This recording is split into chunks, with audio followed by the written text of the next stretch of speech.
En nuestro pasaje de hoy vemos la soberana salvación de un hombre endemoniado. No solo de un demonio, sino de una legión de demonios.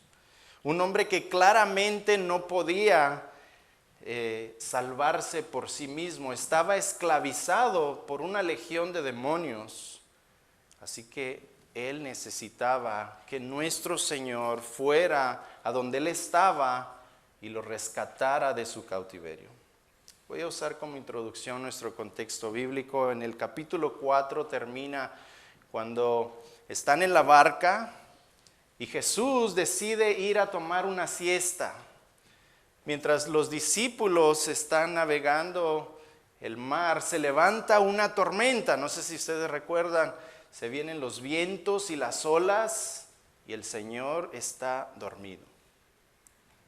Los discípulos no hayan qué hacer y se empiezan a asustar y dicen, no, hay que despertar al Señor. Lo despiertan y le dicen, ¿no te importa que nos hundimos?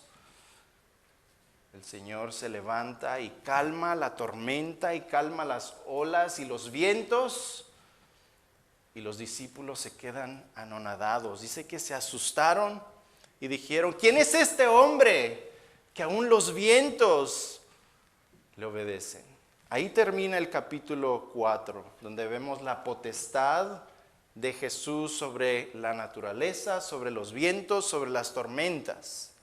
El capítulo 5 empieza con Jesús demostrando su potestad sobre los demonios y sobre la salvación soberana de un hombre.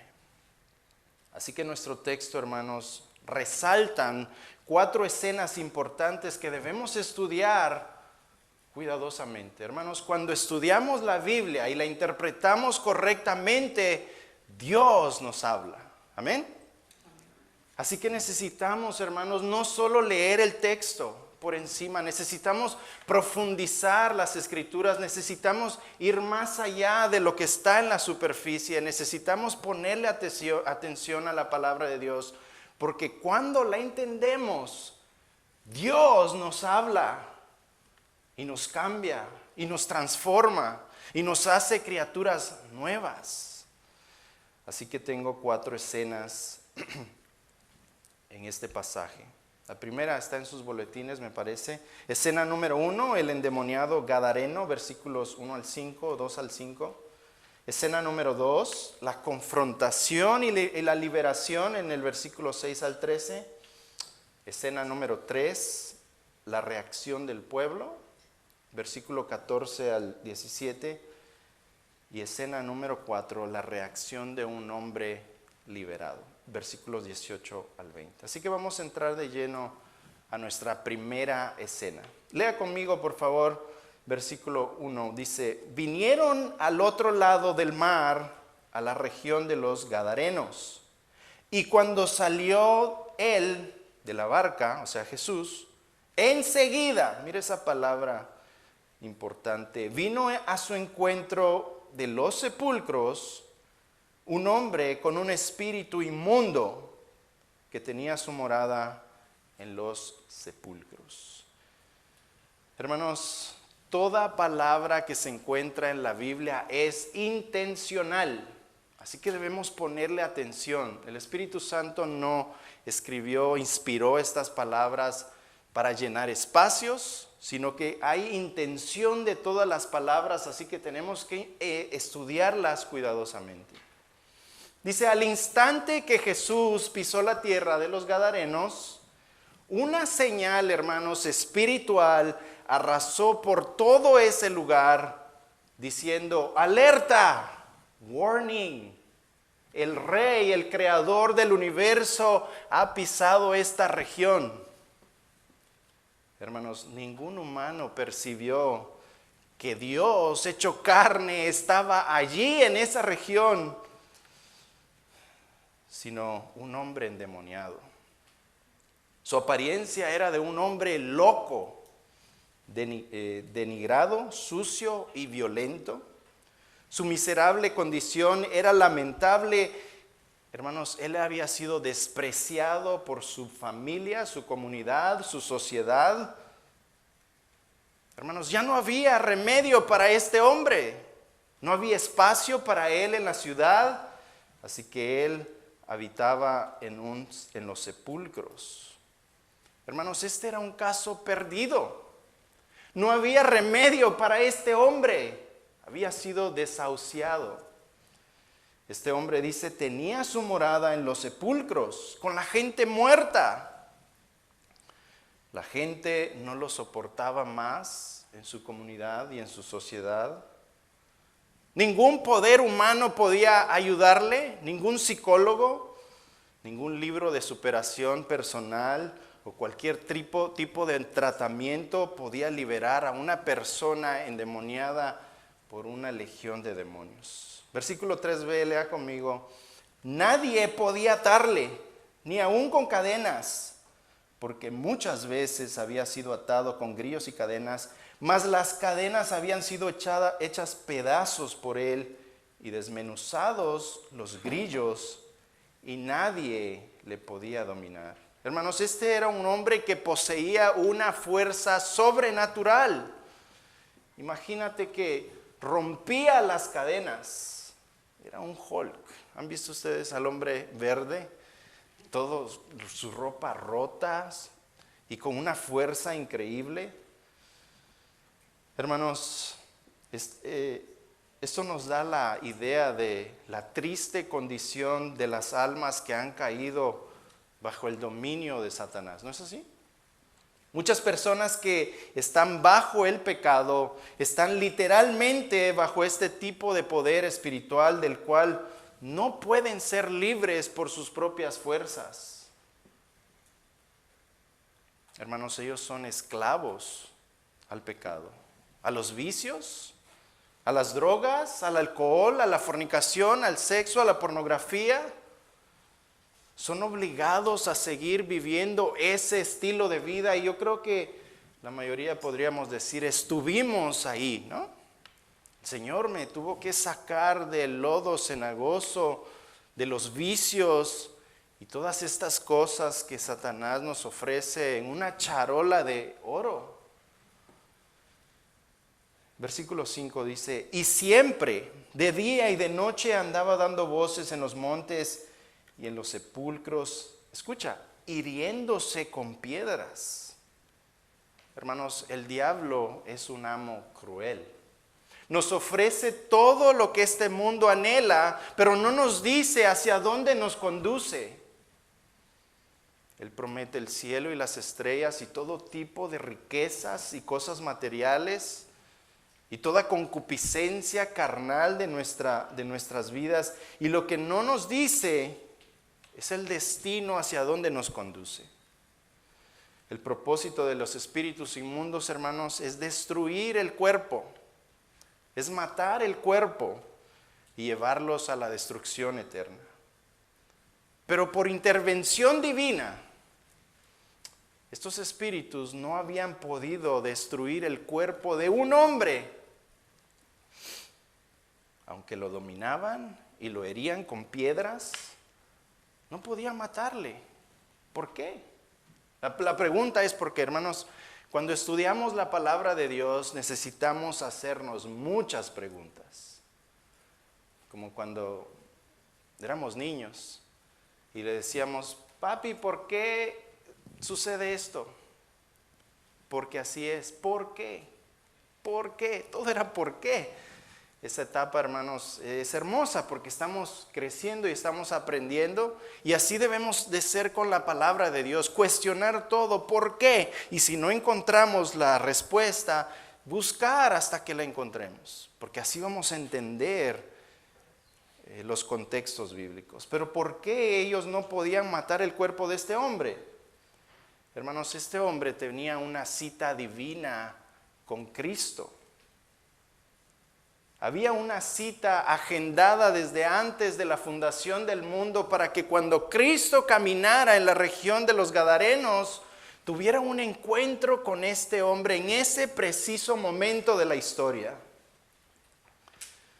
Hermanos, Dios ya lo había predestinado desde antes de la fundación del mundo para ser adoptado Hijo por medio de Jesucristo, según el afecto de su voluntad. ¿No es así, pastor?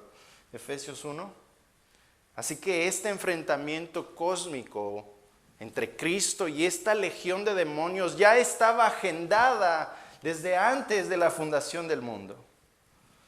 Eso nos lleva a la escena número 2, la confrontación y liberación. Versículo 6, lea conmigo. Cuando vio pues a Jesús de lejos, corrió y se arrodilló ante él.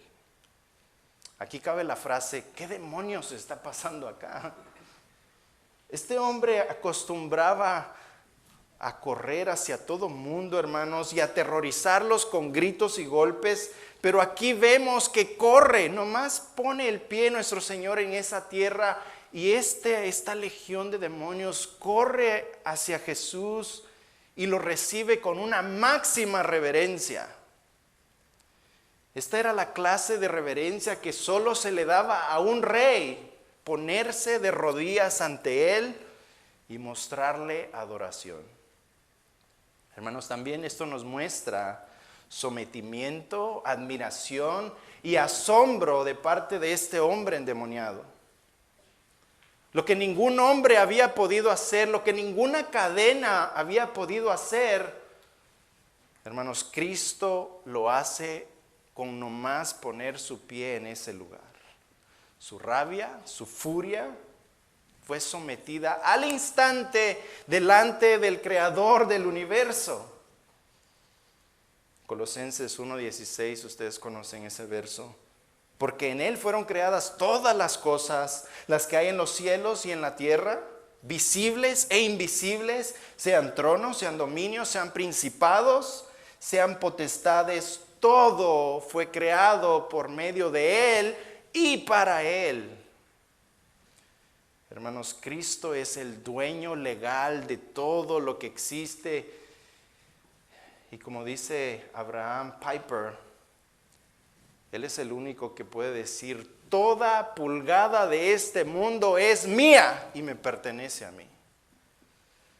Así que no le quedó otra alternativa a este endemoniado que caer de rodillas delante del Rey de Reyes y Señor de Señores. Versículo 7a dice, mira lo que dice el demonio. Y clamando a gran voz dijo, ¿qué tienes conmigo, Jesús, Hijo del Dios Altísimo? Aquí quiero que observemos tres cosas. Primero, este demonio le llama a Jesús por su nombre. Jesús significa Dios salva. Ellos tenían el concepto de que Jesús era el Salvador del mundo. Segundo, ellos llaman a Jesús Hijo del Dios Altísimo. Ellos reconocen a Jesús como el Hijo de Dios y que Dios es supremo y que Dios es alto y sublime ante cualquier otro falso Dios que el mundo haya inventado. Hermanos, qué interesante que Jesús vino a los suyos y los suyos no le reconocieron y le rechazaron, pero aquí vemos a un endemoniado con una legión de demonios postrado delante de él. Y no solo eso, confesando que Él es el Hijo de Dios y que es el Hijo del Dios Altísimo. Tercero, vemos que los demonios conocen los planes de Dios. Versículo 7b al 8 dice, te conjuro por Dios que no me atormentes, porque le decía, sal de este hombre espíritu inmundo. Hermanos, este demonio sabe que Jesús es el juez del mundo y que un día va a venir y los va a condenar al lago de fuego. Este demonio conoce los planes de Dios. Lo que no entienden lo que no entiende es por qué Jesús está ahí en ese preciso momento, en esa región. Jesús, ¿qué estás haciendo acá? En otras palabras, no es tiempo que vengas a condenarnos. ¿Qué haces aquí? Su escatología está buena. Ellos saben que Jesús es el juez y que los va a condenar, pero no entienden, están confundidos de por qué está allí en ese preciso momento. Mateo 8:29, otro demonio le dice a Jesús: ¿qué tienes con nosotros, Jesús, Hijo de Dios? ¿Has venido acá para atormentarnos antes de tiempo? En Marcos 1:24, otro hombre poseído por un demonio le dice a Jesús: ¿qué tienes con nosotros, Jesús Nazareno? ¿Has venido a destruirnos? Sé quién eres tú eres el Hijo del Santo. Hermanos, los demonios saben. En ninguna otra parte de la Biblia vemos que un demonio esté rogándole a otra persona por misericordia, sino solo a Cristo. Él es, hermanos, el Rey de Reyes y Señor de Señores, ante cual toda rodilla se doblará, de los que están en el cielo, en la tierra y abajo de la tierra, y todos confesarán, toda lengua confesará que Él es el Señor. Amén. Versículo 9 dice: y le preguntó: ¿cómo te llamas? Hermanos, Jesús no hizo la pregunta porque Él no sabía. Él es omnisciente, Él todo lo sabe. Él hizo la pregunta para que nosotros, los que no somos omniscientes, supiéramos, hermanos, lo complicado que era la situación de este hombre endemoniado. Versículo 9 le dice: y respondió diciendo: Legión me llamo, porque somos muchos. Hermanos, legión era un término en el latín que se refería a una infantería de 6,000 soldados romanos extremadamente fuertes, implacables, organizados y listos para la guerra. Esto nos dice que este hombre, hermanos, estaba poseído por un poderoso ejército de espíritus inmundos, listos para hacerle guerra a la creación de Dios. Pero rápidamente vemos que este poderoso ejército, poderoso y listo para la guerra, está postrado delante del Rey Jesús, quien no tuvo que levantar ni un dedo para ponerlo ahí de rodillas. La pregunta es, quiero hacer una aplicación ahí, hermanos. Si no es con Cristo, ¿cómo podríamos nosotros enfrentarnos a un ejército de demonios tan fuerte, tan organizado, tan listo para la guerra, que viene y acecha en contra de nosotros? Nuestras fuerzas son inútiles en contra de un enemigo tan formidable.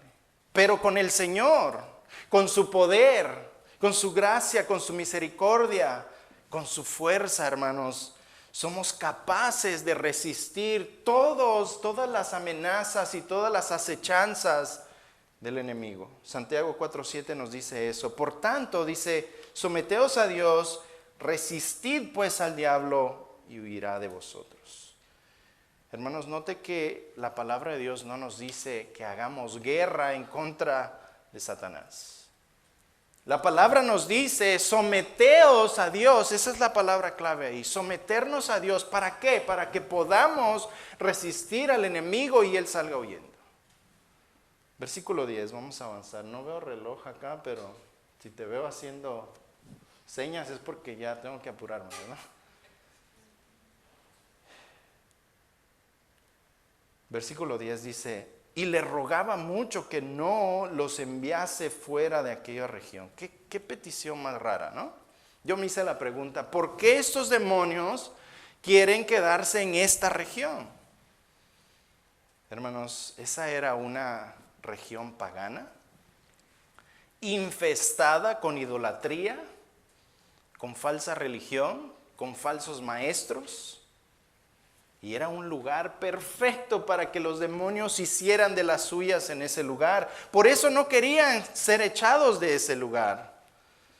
Hermanos, en ese lugar no habían evangelistas. En ese lugar no habían iglesias. En ese lugar no habían estudios bíblicos. En ese lugar no había quien predicara las buenas nuevas del Señor. En ese lugar no había quien expusiera la verdad en un mundo oscuro. Así que era un lugar perfecto para los demonios. No queremos salir de aquí, déjanos aquí, por favor. Aquí nadie nos estorba. Versículo 11 y 12 dice, estaba allí cerca del monte un gran hato de cerdos paciendo. Y le rogaron todos los demonios diciendo, escucha, envíanos a los cerdos para que entremos en ellos. Así que los demonios, tratando de evitar una peor desgracia y ser echados al abismo, ellos piden permiso para entrar en unos cerdos inmundos. Hermanos, note que los demonios no podían hacer nada sin la autorización de Jesús. Tuvieron que pedir permiso para entrar en los cerdos. Versículo 13 dice, y luego Jesús les dio permiso. Y saliendo aquellos espíritus inmundos entraron en los cerdos, los cuales eran como 2,000. Y el hato, la manada, se precipitó en el mar por un despeñadero y en el mar se ahogaron.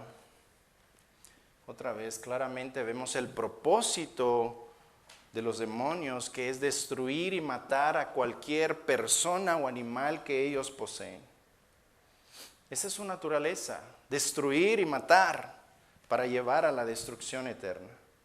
La pregunta otra vez es, ¿por qué una legión de 6,000 soldados fuertes y poderosos, listos para la guerra, no pueden matar o destruir a un hombre? Un hombre frágil. Ya se los dije, este hombre tenía una cita divina con Jesús y había sido predestinado para ser salvo en ese preciso momento de la historia cuando Jesús visitara ese lugar. Así que, hermanos, ni siquiera una legión de demonios, ni siquiera un ejército de 6,000 soldados pudo matar a este hombre. Y esto es verdad en nuestras vidas también. Si tú tienes un propósito con Dios, si tu familia tiene un propósito con Dios, ni un ejército de 6,000 soldados fuertes listos para la guerra podrán hacerte daño. Hermanos, el propósito de Dios sí o sí se va a cumplir. Ahora, eso no quiere decir que vamos a tener una caminata por el parque en nuestras vidas, ¿no? Van a venir tormentas, van a venir desiertos, van a venir pandemias, van a venir todo tipo de clase de persecución, pero nosotros, hermanos, estamos agarrados de la mano del Dios soberano y sí o sí esos propósitos divinos se van a cumplir. Creo que muchos lamentaron la pérdida de los cerdos porque representaba una gran fortuna, un gran dinero, hermanos, en ese tiempo. Se calcula que es más o menos $250,000 de nuestro tiempo. Pero quiero que no se enfoquen en el dinero. Sí fue una gran pérdida, sí fueron 2,000 cerdos, pero quiero que noten la gran compasión de Cristo, hermanos, al estar dispuesto a sacrificar una gran fortuna de cerdos por rescatar a una alma en tormento. Esto enfureció a muchos. ¿Quién es este hombre que vino a destruir nuestras inversiones? Estos gadarenos no les importaba a ese hombre. Ese era un hombre perdido, sin causa, sin futuro.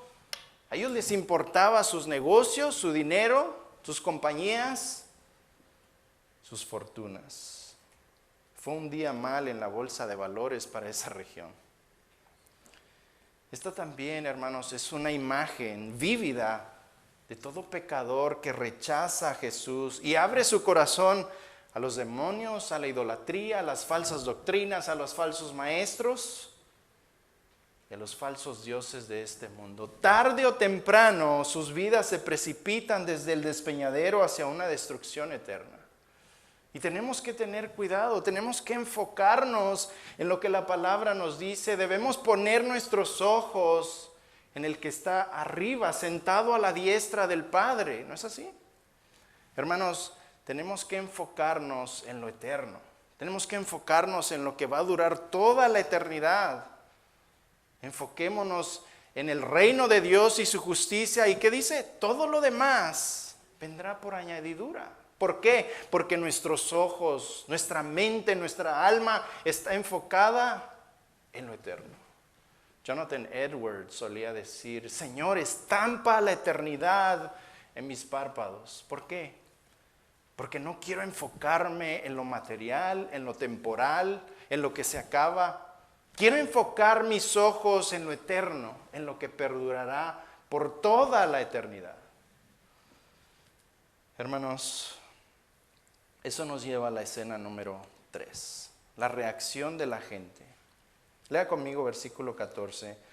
Y los que apacentaban los cerdos huyeron y dieron aviso en la ciudad y en los campos y salieron a ver qué era aquello que había sucedido. Hermanos, aquí podemos ver que nunca faltan los chismosos, ¿no es así? Han existido en todas las épocas de la historia. Y estos eran muy buenos, al parecer, porque no tenían Facebook, ni WhatsApp, ni teléfono. Y tampoco faltan también los chambrosos que salen a ver qué está pasando, ¿no es así? Es una combinación perfecta. En Mateo 8:34, la misma historia nos dice que toda la ciudad salió a ver qué pasaba. O sea, toda la ciudad. ¿Cómo le hicieron? Versículo 15 dice: vienen a Jesús y ven al que había sido atormentado del demonio y que había tenido la legión, escucha, sentado, vestido y en su juicio cabal, y tuvieron miedo. Hermanos, esta era una oportunidad para que ellos se regocijaran y dijeran: al fin el que estaba endemoniado, atado, encadenado, ahora es libre. Pero no, hermanos, tuvieron miedo. Estos hombres, en vez de ser atraídos y haberse postrado delante del Señor como lo hizo este endemoniado, tienen temor por el poder que tiene sobre los demonios. Ahora bien, al momento que estos demonios fueron expulsados, este hombre, hermanos, fue completamente liberado y puesto en libertad de su cautiverio. Hermanos, ¿no es eso lo que Cristo vino a hacer? ¿A darle libertad al cautivo? ¿A deshacer las obras del diablo? ¿No es esa la misión de Cristo? Hermanos, este hombre nunca por sus propias fuerzas hubiera podido ser salvo si estaba atado por 6,000 demonios fuertes. Estaba completamente dominado por un ejército de 6,000 demonios. Hermanos, Cristo tenía que venir a buscarle. Cristo tenía que venir a liberarle. ¿Y saben qué? Cristo vino a buscarle. ¿Ustedes no creen que la agenda de Cristo en ese tiempo no estaba llena? Tenía muchos lugares a donde ir, pero tenía una cita específica con este hombre en esa ciudad, así que él hizo el tiempo para ir a buscar a este endemoniado.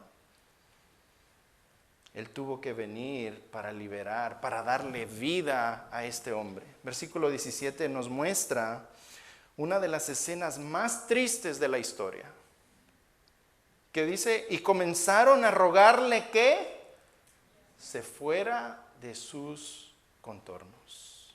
En otras palabras, Jesús, vete de aquí, no te queremos aquí. Dos cosas importantes aquí. La primera, estos hombres se lamentaban la gran pérdida de dinero en los cerdos y prefirieron echar fuera a Jesús de su región. Hermanos, así se comportan los que son materialistas, amantes de sus negocios, del dinero, de sus posesiones, más que de un Salvador misericordioso que nos ha venido a rescatar del lodo cenagoso. Mateo 6:24, no puedes servir a dos señores, no puedes servir a Dios y a las riquezas. Hermanos, es lamentable, ¿no? Si estos hombres hubieran hecho a un lado su grosero amor por el dinero, ellos habrían encontrado, hermanos, el tesoro del cielo en Cristo Jesús. Ellos hubieran sido ricos espiritualmente por la eternidad, pero prefirieron las cosas terrenales. Segundo, estos hombres no estaban dispuestos a dejar su estilo de vida pecaminosa. Ninguno de estos hombres quería estar bajo el señorío de Jesús. Ninguno quería comprometerse con Cristo. Juan 3:19 dice, y esta es la condenación, que la luz vino al mundo y los hombres amaron más las tinieblas que la luz, porque sus obras eran malas. Cuando se encontraron cara a cara con nuestro Señor Jesús, hermanos, ellos vieron quién ellos eran. Y no quisieron postrarse delante de Jesucristo, sino prefirieron echarlo de su región para seguir viviendo el estilo de vida que ellos llevaban. Ellos prefirieron vivir bajo el dominio de los espíritus inmundos, de la idolatría, de la falsa religión, que rendir sus vidas a Cristo como lo hizo este endemoniado. Hermanos, qué triste realidad, ¿no es así? Pero antes de juzgar a los gadarenos, necesitamos hacer necesitamos examinarnos a nosotros mismos. ¿Cuántos de nosotros, y yo me incluyo, hemos rechazado al Señor? ¿Cuántas veces le hemos dicho al Señor, no, ahorita estoy muy bien? ¿Cuántos de nosotros hemos rechazado comprometernos realmente con Él? ¿Cuántos le hemos dicho al Señor, ahorita no, Señor Jesús, ahorita no? Ven después, ven cuando me case, ven cuando tenga hijos, ven cuando tenga casa, ven cuando me retire, entonces voy a tener todo el tiempo para ti. Así que le decimos a Jesús, retírame de mi contorno, ven otro día. Voy a concluir con la escena número 4. La reacción del hombre que fue liberado. Versículo 18 al 20. Lea conmigo el versículo 18. Dice, al entrar en la barca, el que había estado endemoniado le rogaba que le dejase estar con él. Ese es el fruto, hermanos, de alguien que ha nacido de nuevo. Quiere estar con su Señor. Ya no quiere estar lejos de Él. Ya experimentó la presencia de estar con Él y ya no queremos dejarlo ir. Quiero estar contigo. No dejes que yo esté sin ti. Así que le rogaba le rogaba que le dejase estar con Él. Hermanos, note algo importante acá. Hasta este momento Jesús ha concedido todas las peticiones y todos los ruegos que se le han hecho a Él, ¿no es así? Les concedió a los demonios no mandarles al abismo. Les concedió a los demonios entrar en los cerdos. Les concedió a los gadarenos retirarse de su región.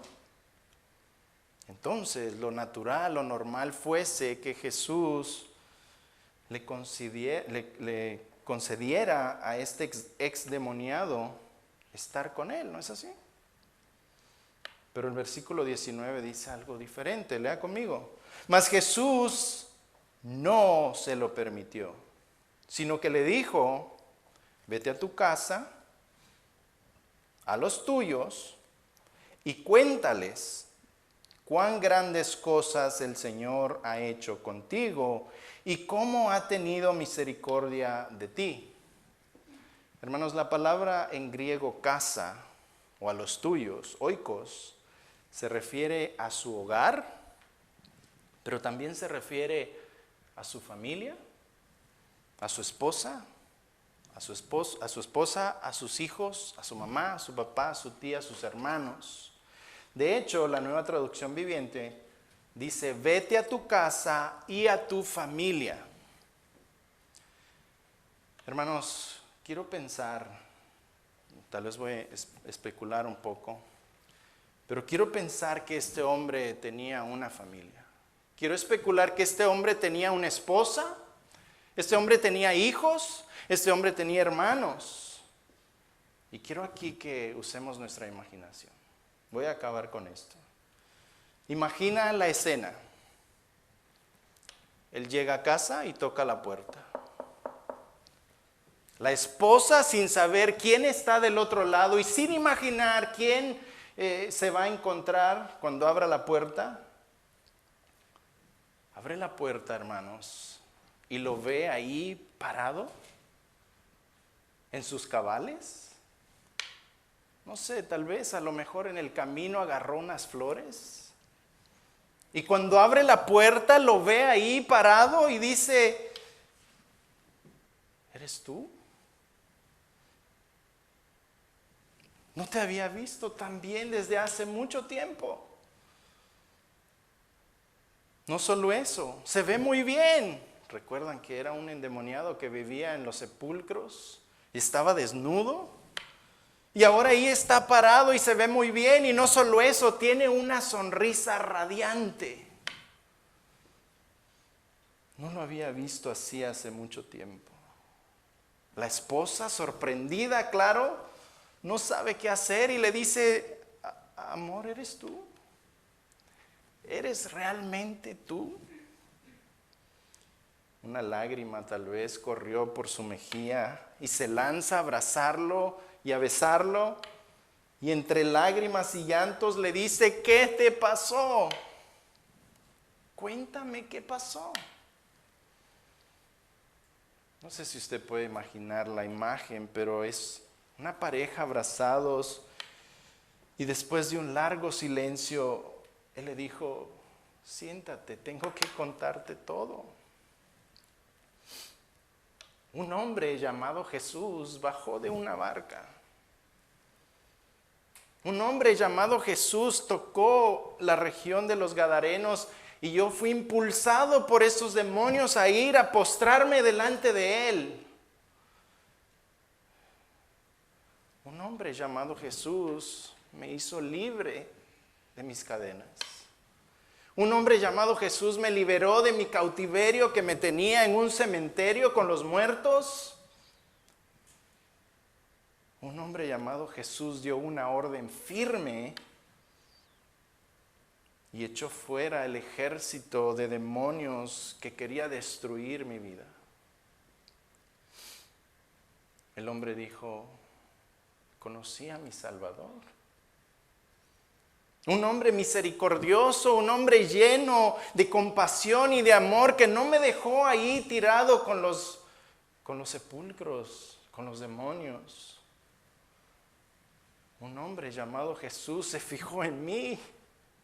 Un hombre llamado Jesús vino a buscarme y no solo a buscarme, a encontrarme y liberarme y hacerme libre y darme vida. Tal vez a lo lejos sus hijos vieron a su papi, corrieron hacia él y lo abrazaron y le dijeron, papi, te extrañamos. Me imagino a toda su familia feliz y contenta. Este hombre desechado por todos, sin esperanza, sin vida, sin futuro, ahora está ahí contándoles acerca de su Señor que lo había liberado. Pero hay algo más. Este hombre no paró ahí. Versículo 20 dice, y se fue y comenzó a publicar en Decápolis cuán grandes cosas había hecho Jesús con él. Hermanos, Jesús no le permitió que se quedase con él porque este hombre tenía un propósito específico en su vida que cumplir. Escucha, Jesús se fue de la región de los Gadarenos, pero no sin antes dejar un vocero, un testimonio vivo, un embajador y un evangelista que proclamara su nombre en toda esa región. Hermanos, Jesús no se fue sin antes dejar un evangelista que proclamara la verdad en un lugar infestado de falsa religión, de idolatría y de falsos maestros. Y al proclamar lo que Jesús había hecho, dice la palabra, que todos, escucha, todos se maravillaban. Hermanos, creo que estos demonios después de eso ya no quisieron estar ahí. Este era un hombre que iba a proclamar las buenas nuevas de su Señor y nadie lo iba a callar. Este hombre salió a la ciudad a proclamar las buenas nuevas del Evangelio y hablaba de Cristo en todos los callejones, en todos los puentes, de todas las azoteas de la ciudad, proclamando lo que Cristo había hecho en su vida. Hermanos, ¿y no es eso exactamente el mandato que Jesús nos ha dado a nosotros? Ve con los tuyos, ve a tu casa, ve con los tuyos y cuéntales cuán grandes cosas ha hecho el Señor en tu vida y cómo ha tenido misericordia de ti. Vamos a hacer una corta aplicación y vamos a orar. Hermanos, este hombre endemoniado, esclavo, desdichado, sin esperanza, sin vida y sin futuro, es una vívida imagen de nosotros. Así estábamos nosotros antes de que Cristo viniera a buscarnos y a encontrarnos y a limpiarnos y a purificarnos y a transformarnos y a regenerarnos y a darnos vida nueva. Esta historia tipifica lo que nosotros éramos y lo que el mundo es sin Cristo. Esclavos de Satanás, esclavos del sistema, esclavos de nuestras propias concupiscencias. Hermanos, estábamos destinados a la condenación eterna hasta que Cristo vino a buscar a cada uno de nosotros. Y no solo a buscarnos, sino a encontrarnos y a quitarnos las vendas que Satanás había puesto en nuestros ojos para no ver la gloria de nuestro Señor Jesús.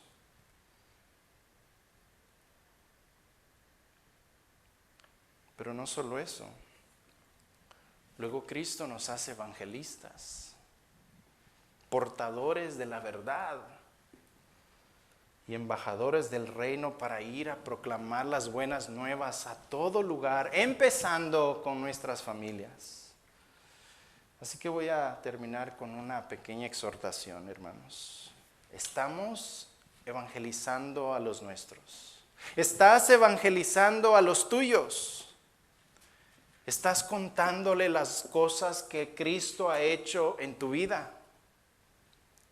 ¿Estás evangelizando a tu esposa, a tus hijos, a tu esposo, esposa, a tu familia, a tus hermanos? Dejemos de enfocarnos en las naciones por un momento y enfoquémonos en lo que está más cercano a nosotros. ¿Estamos dedicándole tiempo para hablarles de Cristo a nuestros hijos o estamos dejando que las escuelas públicas, ateas, por no decir otra cosa, endoctrinen a nuestros hijos? Para que después que salen de high school y las universidades nos digan, yo soy ateo. Hermanos, esto es un llamado para cada uno de nosotros. Algunos tenemos hijos, algunos tenemos nietos, sobrinos. En fin, todos tenemos un hogar, todos tenemos una familia y necesitamos nosotros tomar en serio el papel de evangelistas, de ir y proclamar las buenas nuevas de nuestro Señor Jesús. Hermanos, Cristo se fue hace 2000 años atrás. Él está sentado a la diestra del Padre, intercediendo por cada uno de nosotros, pero no se fue antes de dejar evangelistas en todo lugar. Si nosotros tomáramos el papel importante de evangelizar a nuestra familia, a nuestros hijos, esposa, hermanos, el mundo ya estuviera evangelizado. Recuerda que en el cielo ya no vamos a evangelizar a nadie. Todos vamos a ser salvos. Eso es ahora, el aquí y el ahora. Tenemos que hablar de Cristo por agradecimiento de habernos hecho libres de nuestra esclavitud en la cual nosotros nos encontrábamos. Hermanos, esa es la respuesta correcta a lo que Cristo ha hecho en nosotros. Hablamos de Él, predicamos de Él, no dejamos de hablar de Él, porque estamos tan agradecidos de que Cristo vino nos buscó, nos encontró y nos salvó. Y no solo eso, nos dio vida eterna. Así que, ¿cuál será la respuesta a este sencillo sermón? ¿Tomarás tú el rol que Dios te ha dado como evangelista en serio? ¿O dirás como los gadarenos, ahorita no, ven mañana o ven el otro año? Hermanos, sé la carga que tiene vuestro pastor acá. Y él no es el único evangelista. Acá hay muchos evangelistas. Y todos debemos de llevar ese papel. Hablarle a nuestros familiares y amigos lo que Cristo ha hecho en nuestras vidas y de ahí invitarlos a la iglesia y decirles, aquí comemos pan espiritual. Acá hay un lugar donde podemos conocer a Cristo para que Él haga la obra en sus vidas. Amén. Vamos a orar, hermanos. Incline su rostro. Padre, primeramente, Señor, te pedimos perdón porque muchas veces no nos enfocamos en las cosas importantes. Te pedimos perdón, te pedimos, Señor, que tengas misericordia de nosotros. Pedimos también que por medio de este sermón tú nos exhortes, que tu Espíritu Santo traiga convicción a nuestras vidas para tomar en serio el papel que tú nos has dejado de evangelistas. Ayúdanos, Señor, a llevar las buenas nuevas de salvación a nuestras familias primero y luego ayúdanos a ser embajadores de Cristo por toda la ciudad. Ayúdanos a hablar de ti, a proclamar tu nombre y no solo eso, sino vivir conforme a tu palabra. Ayúdanos a dar el ejemplo a otras personas. Ayúdanos a brillar la luz de Cristo. Pedimos, Señor, que esto no se vuelva rutinario de escuchar un sermón, sino de aplicarlo a nuestras vidas para que podamos glorificar a Cristo todos los días de nuestras vidas. Le pido el denuedo para todo aquel que no tiene a Cristo como su Señor y como su Salvador, de comprometerse hoy, no solo de palabras, sino de una vida transformada. Que el Espíritu Santo venga y transforme tu vida y que vivas para su gloria y su honra. Y para todo aquel que no está comprometido, te pido, Señor, que le des el coraje, le des el denuedo de enfocarse en las cosas que son eternas. Y eso es predicar el Evangelio, el glorioso Evangelio de Cristo en todo lugar. Te pedimos, Señor, que nos ayudes. En el nombre de Jesús. Amén. Muchas gracias, hermanos.